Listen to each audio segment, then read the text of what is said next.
music at the beginning of Part 7 that I played is Aggressive Attack, and another shot of the cartridge here.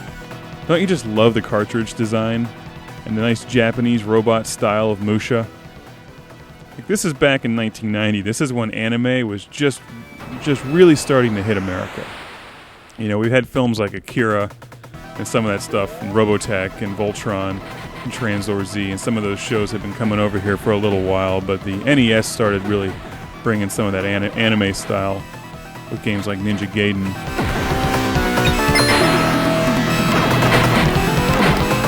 It's sort of cliche now, but back then this was all really new. I actually did not have this game back when I was playing Genesis in the early 90s. This is one I found later on when we were doing the original Game Room episodes. And I ended up purchasing a copy of it off eBay.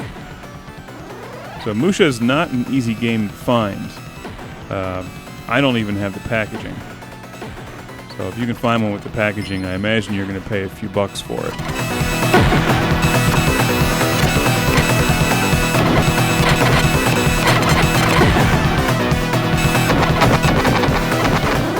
This is probably the stupidest boss in the entire game. The whole trick to defeating him is just not to get in front of him.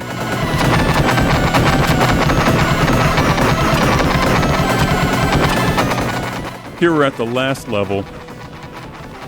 This is a short level, and we're going to get to the end of the game. I still have not quite figured out how to defeat the end boss in this game. One of these days I'm going to.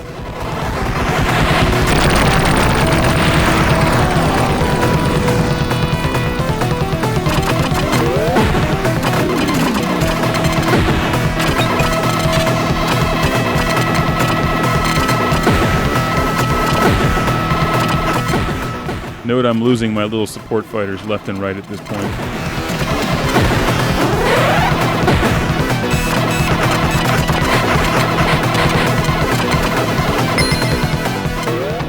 This guy's kind of tough. You want to stay away from... He alternates between shooting missiles that really destroy you and those missiles that you can shoot out of the air.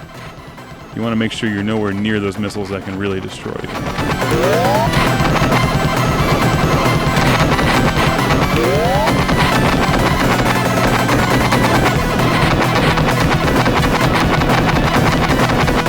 Now I'm down to 28 support fighters. They're going quickly.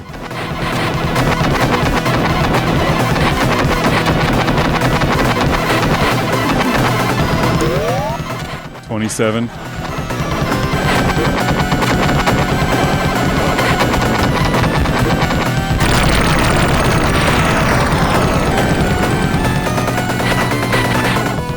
Down to a single shot since I just got blown up. Making this game much more difficult.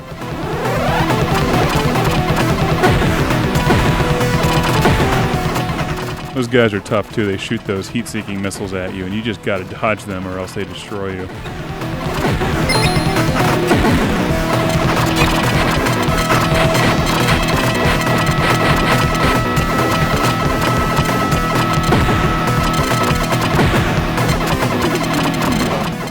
Note also that my arm level is down to 0 at the moment.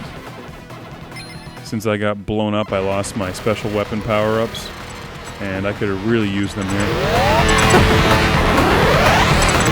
This isn't the final end boss. This is like the tunnel maintenance end boss, and you have to defeat him first. So I put my little guys on free there. You see that? When he lets those side lasers out, because those side lasers definitely hurt you. And then I put him back to forward or three-way when I'm trying to shoot the center of him. And here is the final end boss of Musha. Let's analyze this and watch how quickly I get destroyed and how much I suck at this end boss.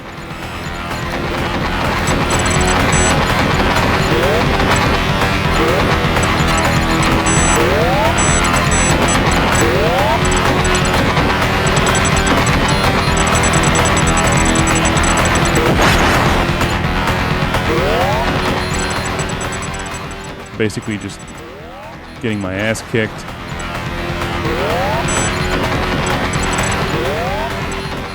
Trying to land shots on the head of that thing and on those green things, but It's actually unclear what's even doing damage. After all that, after a valiant mission, Musha is destroyed. Game over.